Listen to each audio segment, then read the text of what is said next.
जय Hind students. History की next class में हम देखेंगे भारत पर कौन से आक्रमण, विदेशी आक्रमण। क्लियर है।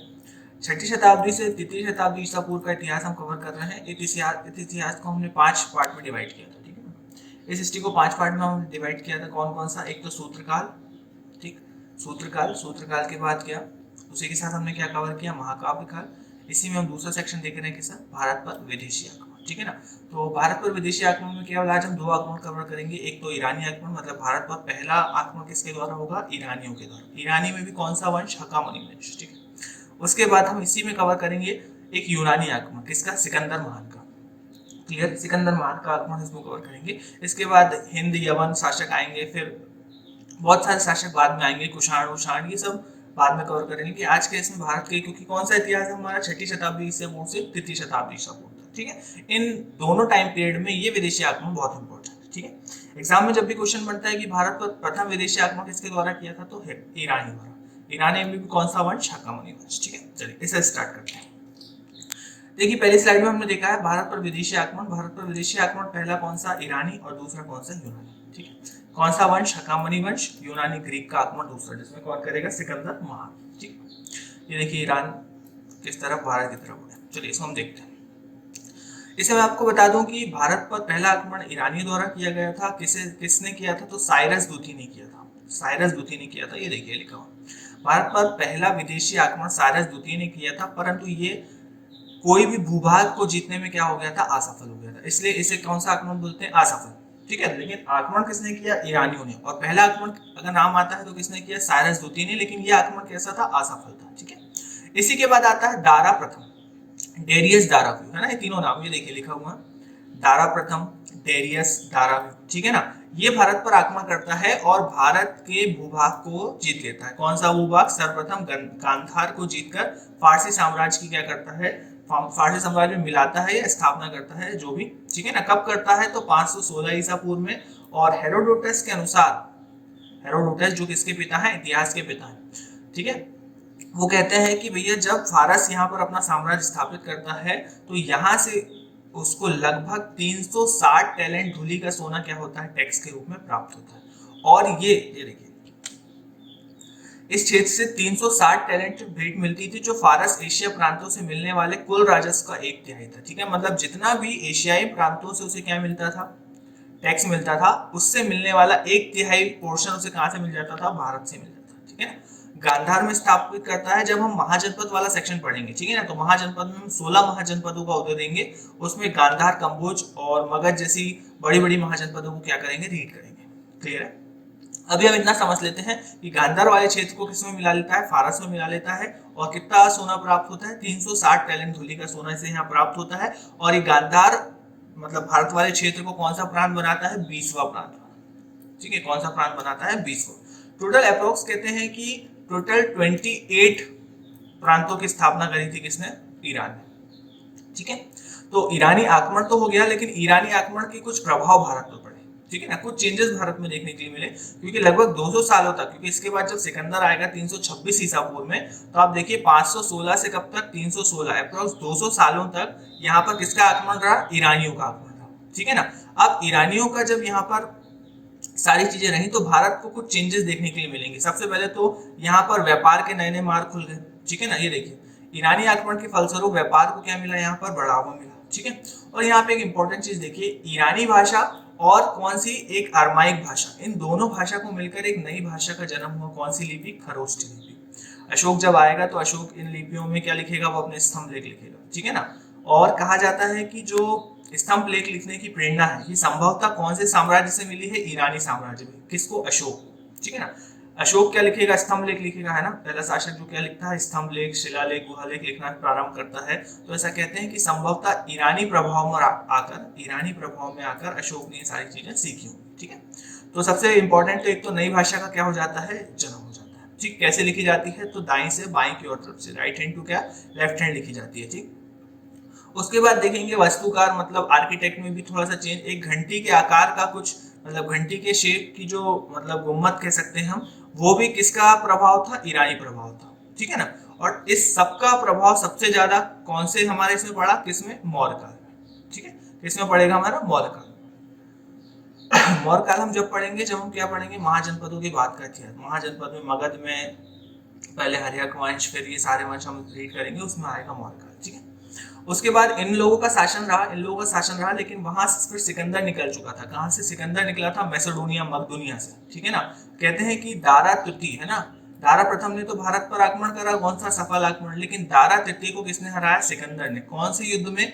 अरबेला गोगा मेला के युद्ध में 331 ईसा पूर्व में इसे हराया था, और इसी टाइम से इसने उपाधि ले ली थी किसकी? सिकंदर महान की, ठीक है।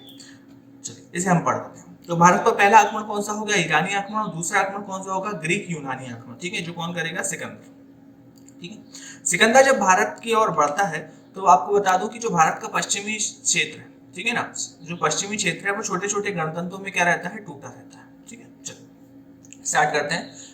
फिलिप किसके पिता थे? सिकंदर के। ये देखिए इतना इंपॉर्टेंट नहीं, बस यहाँ याद रखना कि फिलिप किसके पिता हैं? सिकंदर के पिता हैं, ठीक है।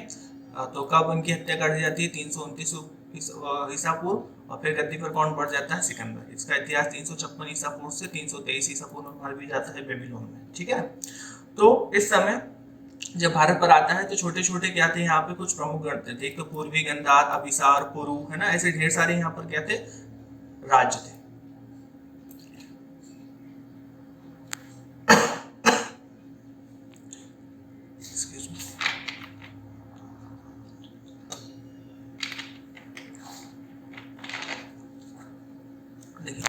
सिकंदर जब भारत पर आक्रमण करता है, ये देखिए, सिकंदर जब भारत पर आक्रमण करता है तो भारत में कौन सा वंश चलते रहता है? नंद वंश। और नंद वंश में कौन शासक रहता है? धनानंद, ठीक है ना। अभी एक फट से याद करो, हिस्ट्री में हमने पढ़ा था महापद्मनन। महापद्मनन पहला क्या था? बताइए जल्दी से कमेंट बॉक्स में, एक टेबल बना के बताया था मैंने, ठीक है। तो सिकंदर के आक्रमण के समय मगध का शासन, मगध में कौन से शासन चल रहे थे? नंद वंश। और नंद वंश का भी कौन सा शासक था? धनानंद, ठीक है ना। कौन सा शासक था? धनानंद, ठीक। अभी हम सिकंदर की बात करते हैं। ये इतिहास को बाद में एक साथ जोड़ देंगे। पूरा 6ठी शताब्दी ईसा पूर्व से लेकर 300 शताब्दी ईसा पूर्व में बहुत सारी चीजें एक साथ होती हैं, जो कि आगे क्या हो जाएंगी? मैच हो जाएंगी, ठीक है। सूत्रकाल महाकाव्य आपने पढ़ लिया। अब इस आक्रमण को हम किससे यहाँ जोड़ते जाएंगे? देखिए नंद वंश में कौन? धनानंद, ठीक है। चलिए आगे हम देखते हैं भारत पर जब ये आक्रमण करता है तो यहाँ पे थोड़ा सा समझते हैं कहाँ गया। चलिए तो इसे हम भारत मान लेते हैं, ठीक है। खैबर दर्रे से क्रॉस होते हुए कहाँ घुसता है?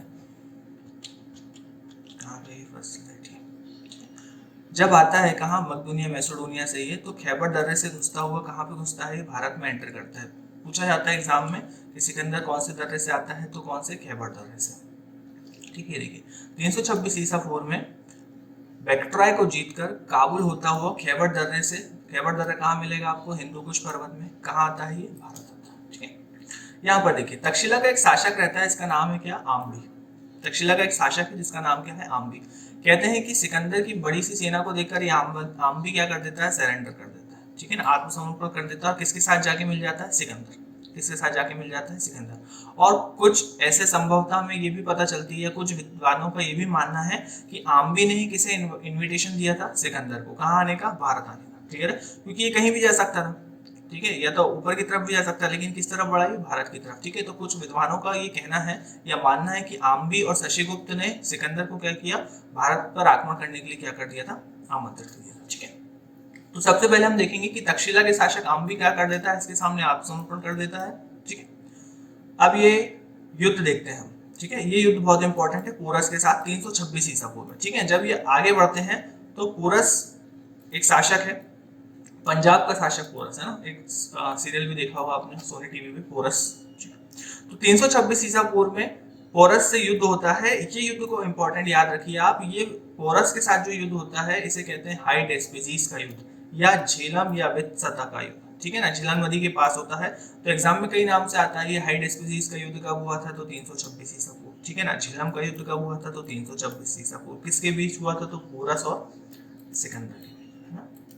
ऐसा कहते हैं कि इसमें पोरस बहुत ही आत्मविश्वास, मतलब इतना अच्छी तरीके से लड़ा था कि इसकी लड़ाई या इसे खुश होकर सिकंदर क्या कर देता है? इसे अपना पूरा राजपाट जो इससे जीतता है वो इसे क्या कर देता है? रिटर्न, और बोलता है कि आप यहाँ पर क्या करो? शासन करो, ठीक है ना।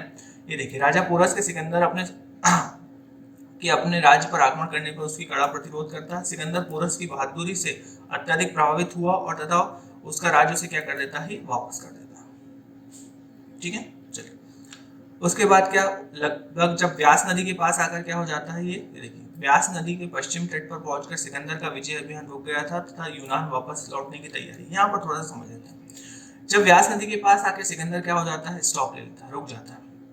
ठीक है, तो पहली बात तो व्यास नदी क्रॉस नहीं करता है। यहाँ पर कहना यह है कि सिकंदर के जो सैनिक थे वो बोलते हैं कि अब बहुत दिनों से निकले हुए थे युद्ध करने के, भारत में लगभग 19 महीने रुकता है। ठीक है, कई बार एग्जाम में ये भी क्वेश्चन आता है कि सिकंदर भारत में कितने महीने रुकता है, तो 19 महीने। तो कहता है कि बहुत समय से क्या, देखो 326 ईसा पूर्व वहां युद्ध करेगा। ठीक है, कब से पहले निकला हुआ है वो। ठीक है, 336 ईसा पूर्व से कहां से निकल जाता है, ये मैसेडोनिया से निकल जाता है। ठीक है, 336 ईसा पूर्व से 326 ईसा पूर्व, ठीक है ना, अप्रोक्स 10 साल तो यही हुआ। तो यहाँ सैनिक आगे बढ़ने से क्या करते हैं, मना, क्योंकि उन्हें अब क्या करना है, घर जाना है। ठीक है ना, तो बड़े बड़े इतिहासकार ने कहा है कि सिकंदर किसी से हारा नहीं, लेकिन किससे हार गया था, वह अपनी स्वयं की सेना से ही हार गया था। या फिर दूसरा कारण ये भी हो सकता है कि उन्हें पता चल गया था कि भारत में कौन शासन कर रहा है, नंद वंश।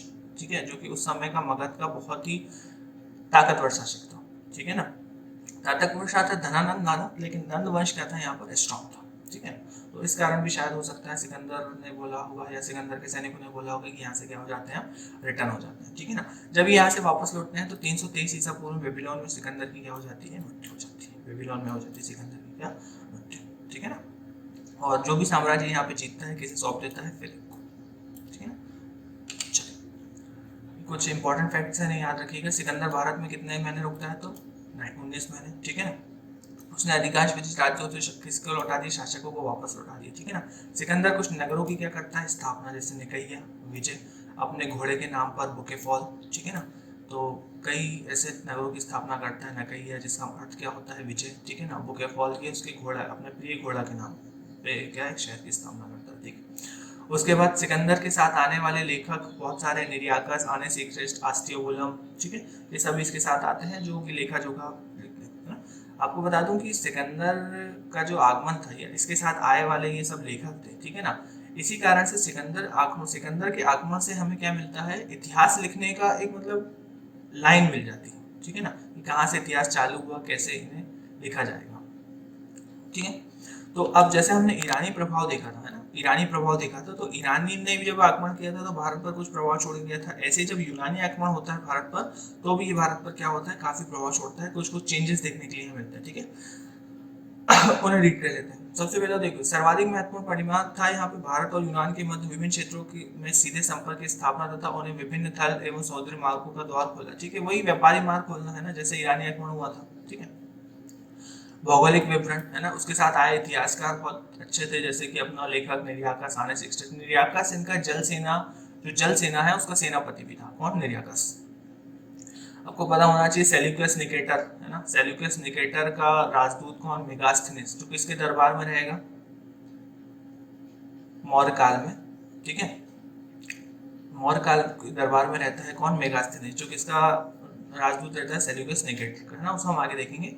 तो इसके साथ आए वाले जो इतिहासकार रहते हैं वो हमें भौगोलिक विवरण बहुत बड़ा अच्छा भौगोलिक विवरण छोड़ के हमारे लिए जाते हैं। ठीक है ना, जो हमारे राज्य छोटे छोटे थे, ठीक है, छोटे छोटे जैसे राज्य थे, टूटे हुए थे। ठीक है ना, उनमें क्या आ गई, एकता आ जाती है, उनमें एकता आ जाती है। इसका उदाहरण क्या है, सबसे उदाहरण मौर्य काल, मौर्य साम्राज्य। ठीक है ना, क्योंकि अभी अभी क्या था, केवल राज्य थे। ठीक है ना, महाजनपद और एक बहुत से बड़े साम्राज्य, एकीकरण की शुरुआत हो जाती है। सिंपल लाइन में फलस्वरूप भारत में एकीकरण की प्रक्रिया को पर क्या दिया जाता है, बल दिया जाता है। ठीक है ना, इसका जन्म होता है छत्र प्रणाली का। ठीक है, छत्र प्रशासन की व्यवस्था का, है ना, नए निर्माण सिक्के, है ना, उलुक शैली के सिक्के हम सीखते हैं किससे, यूनानी आक्रमण से। उसके बाद ज्योतिष विद्या किसकी देन, यूनानियों की देन। ठीक है ना, तो आप समझ जाइए यहाँ पे कुछ इंपॉर्टेंट फैक्ट हैं। इस स्लाइड या इस पीडीएफ को बार बार पढ़ते रहिए। ठीक है, और वीडियो को भी देखते रहिए, तो आपको क्या हो जाएगा, 2-3 बार में वीडियो पूरा याद हो जाएगा। ईरानी आक्रमण और यूनानी आक्रमण, इससे बाहर से आपको एग्जाम में क्वेश्चन देखने के लिए नहीं मिलेगा। ठीक है, थैंक यू।